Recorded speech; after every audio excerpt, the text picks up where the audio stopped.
बताओ वजीरगंज पूर्व जवाब से आने वालों, पैगाम ताजिश शरिया कॉन्फ्रेंस व जश्न दस्तारे हिफ्ज़ो किरत में आने वालों, उस कागज को कोई जेब में रखना है नहीं, खाने के बाद उसे फेंक दिया जाता है। अब वो कागज नाली में पड़ा हुआ है। बहुत करीब से हुफ्फाज की अजमत बताना चाहता हूँ, हाफिजों की शान बताना चाहता हूँ। कागज को जमीन में फेंक दिया जाता है, अब वो कागज नाली में पड़ा हुआ है। जिसने IAS बनाया, IAS बनने वाला तो एसी रूम में बैठा है, टेलीफोन चला रहा है, स्कॉर्पियो या फॉर्च्यूनर से घूम रहा है, और जिसने बनाया वो नाली में पड़ा हुआ है। बनने वाला एसी में, बनने वाला कार में, और बनाने वाला नाली में पड़ा हुआ है। वजीरगंज वालों, सेम मशीन है, सेम केमिकल है, सेम कागज है, लेकिन उस पर छोटा और बड़ा लिखा हुआ नहीं है, ABCD लिखी हुई नहीं है, बल्कि उस पर बिस्मिल्लाहिर्रहमानिर्रहीम लिखा हुआ है, उस पर अल्हम्दुलिल्लाहि रब्बिल आलमीन लिखा हुआ है।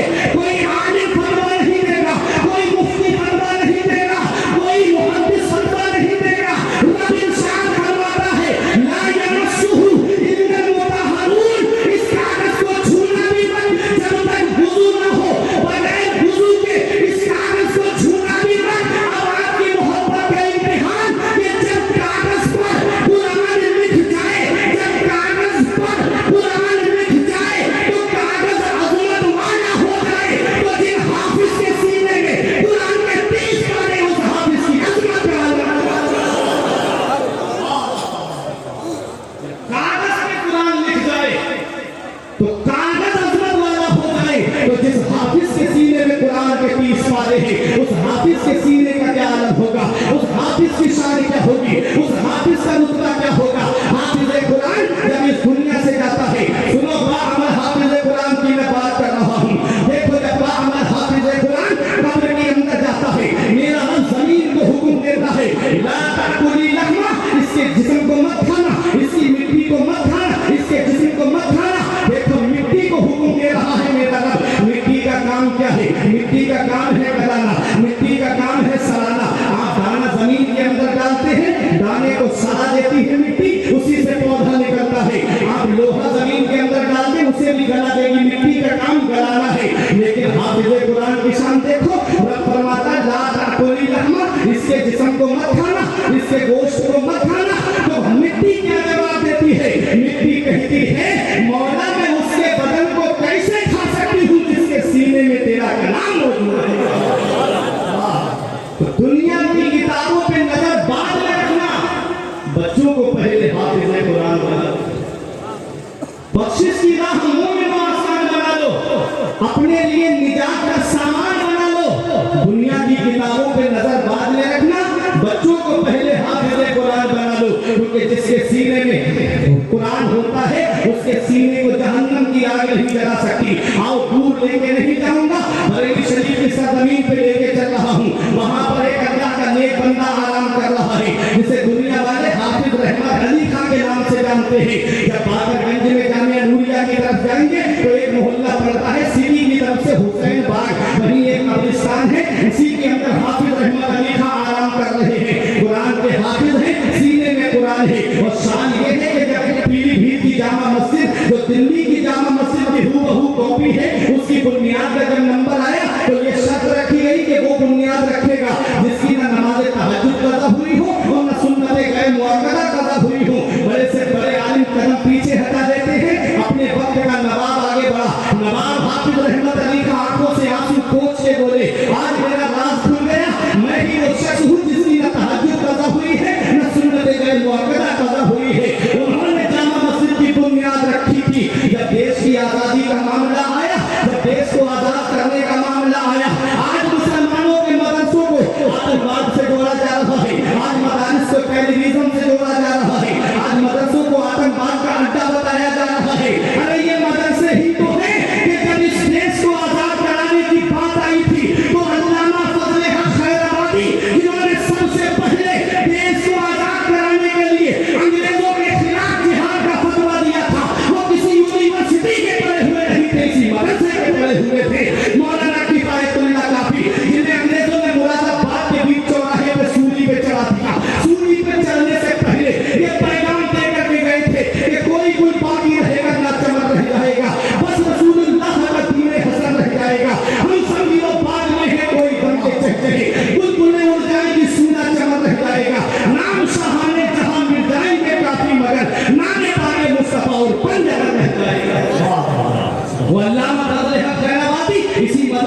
दिया था, जिन्होंने इल्म सर्फ की किताब इल्म सेगा को लिखा है। हज़रात गिरामी के वो अजीम मुजाहिद है जिन्होंने देश को आजाद कराने के लिए अपनी खून की कुर्बानी पेश की है। फिर भी हमसे ये गिला है कि वफादार नहीं। आप दिल्ली में इंडिया गेट पे जाकर के देखो, जहां पर स्वतंत्रता सेनानियों के नाम लिखे हुए हैं, 1 लाख स्वतंत्रता सेनानियों के नाम लिखे हुए हैं, उनमें 76,000 नाम सिर्फ मुसलमानों के लिखे हुए हैं।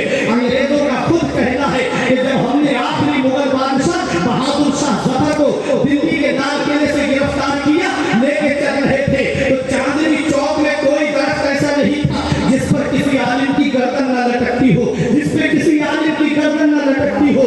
लाहौर की जामा मस्जिद में 80 से ज्यादा उलमाए किराम की गर्दनें लटक रही थी। ये उलमाए किराम ही तो है कि जब वतन पे हमला होता है तो उलमाए किराम आगे बढ़ते हैं। जब मुल्क की तहफ़्फ़ुज़ की बात आती है तब भी उलमाए किराम आगे बढ़ते हैं। फिर भी हमसे ये गिला है कि वफादार नहीं। हम वफादार नहीं तो तू भी तो दिलदार नहीं। अल्लाह अकबर, ये अल्लामा फजल हक खैराबादी है जिन्होंने अंग्रेजों के खिलाफ जिहाद का फतवा दिया।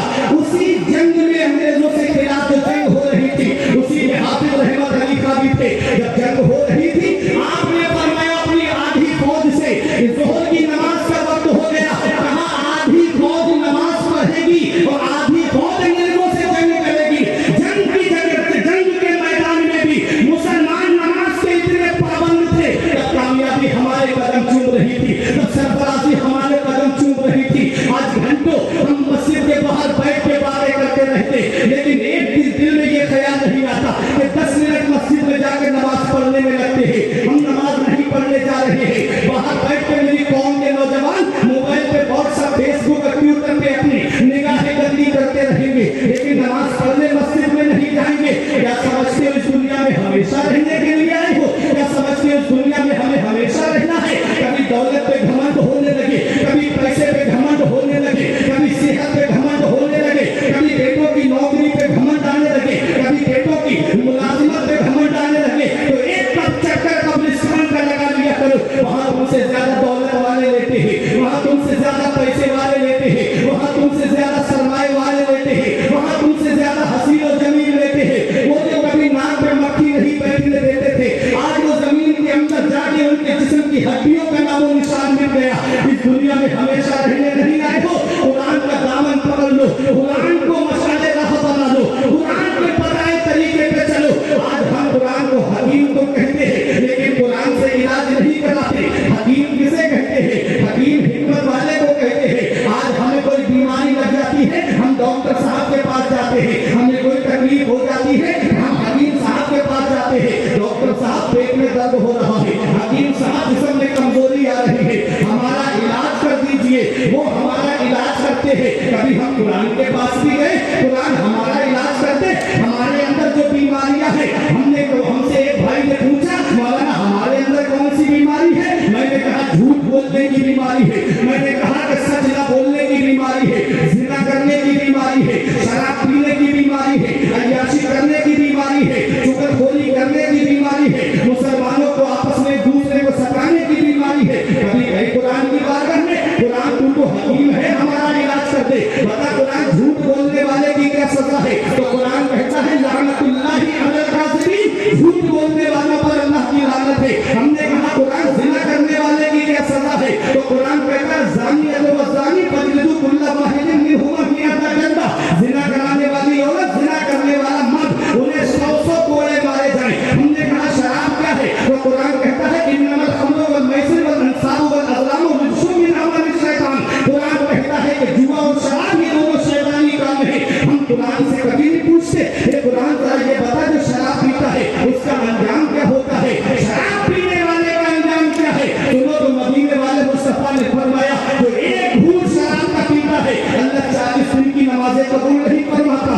अल्लाहू अकबर। इतना याद रखना, जिना करने वाले की सजा क्या है? तो जिना करने वाला जब जिना करता है तो हदीस से पाक में आता है, उस वक्त वो मोमिन नहीं रहता है, उसका ईमान दूर खड़ा हो जाता है। फरिश्ते उसका ईमान लेके दूर खड़े हो जाते हैं, फरिश्ते दूर से